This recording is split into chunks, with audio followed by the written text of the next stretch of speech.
can hear you.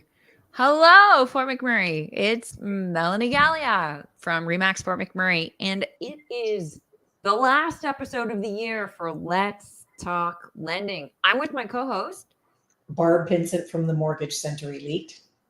All right, Barb. We get together 8 times a year. Why is that?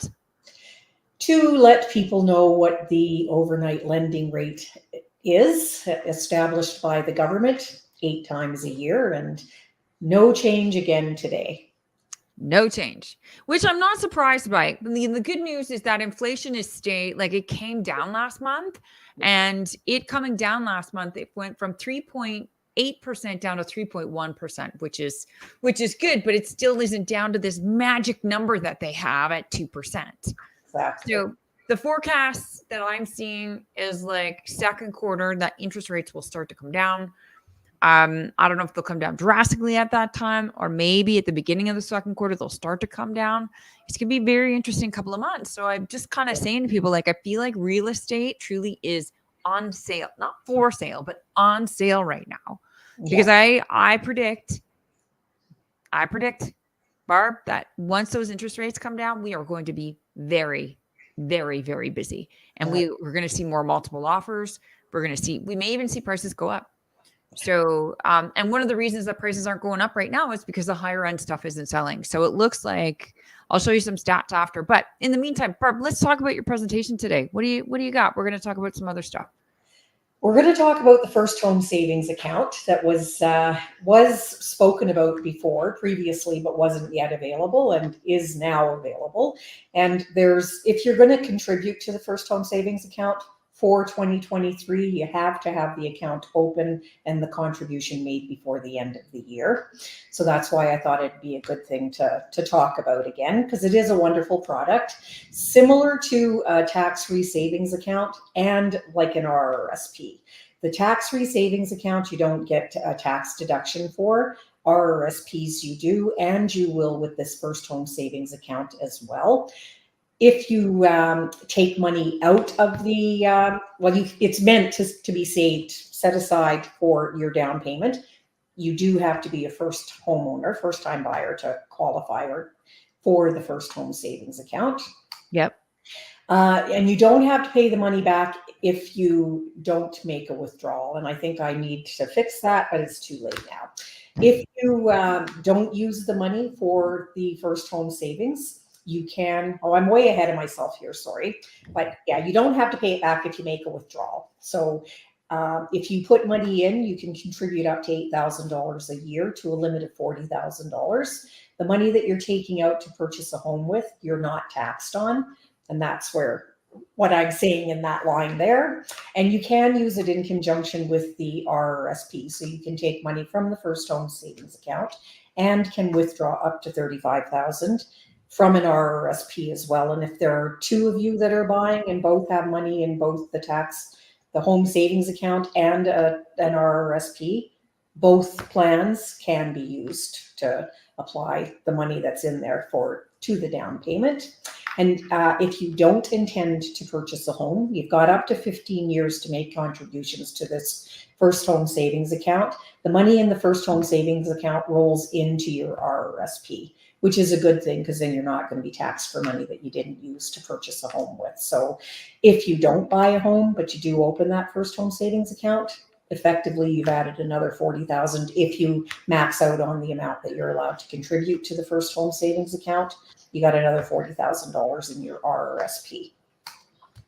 And again, as I said, the deadline is the end of the year. So if you want to get that $8,000 contributed to the first home savings account for 2023, the account needs to be open before the end of 2023 and contribution made, of course. Gotcha. And so is that just the major banks, or is that any financial institution? It's I'm not sure which of the banks is offering. I do have an avenue, so if someone's interested in opening an account, just reach out to me and I can set you up with someone who I know is opening them. I'm not sure, to be honest, if all banks are opening. I'm assuming so, but I'm not 100% sure of that.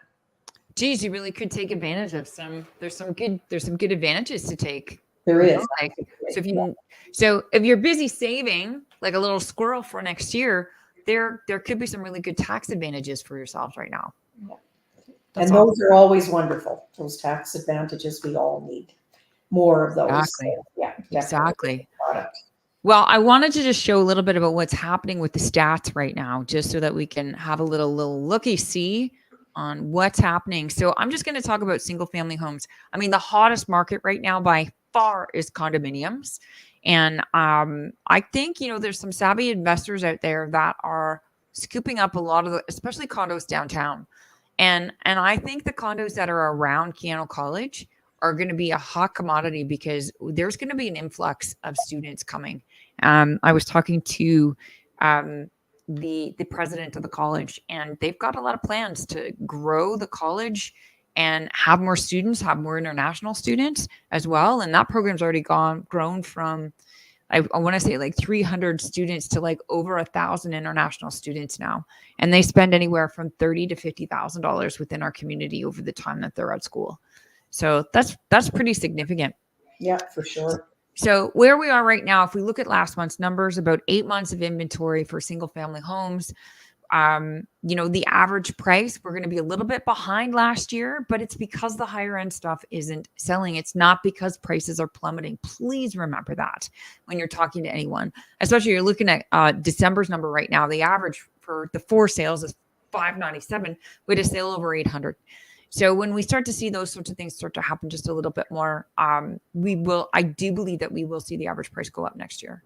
So exactly, make sure that you're ready once those interest rates start to come down to be able to purchase. And Barb, I think it's great. You're talking about savings program, do smart things where you can double dip with your money towards buying a house next year. That's right. Yeah. Cool. All right, Barb. So next year, we are going to be meeting 8 times a year again. January 24th is the next date. Is that the date you had? That's the date I had. Yeah. January the 24th. So as always, ladies and gentlemen, if you have questions for us, please go to letstalklending.com. Barb and I will respond. We're here to help. Barb, you can help with renewals. You can help with a lot of other things too. And maybe one of the sessions we can talk about next year is renewals and the government taking away the stress test and how that's going to look for next year. I think that would be a really good topic maybe for the first of the year. So, but anyways, Fort McMurray, if you got questions, we got answers. And I hope that you have a very Merry Christmas and all of that good stuff. And yeah, Barb, what do you got to say? Same thing. I wish everyone happy holidays, Merry Christmas. Hope the season is good to everyone and see you in the new year. Yeah, awesome. We look forward to it. We're here to help you. All right, everyone. Short and sweet. That's what we got for you today. And we'll talk to you again in January. Bye.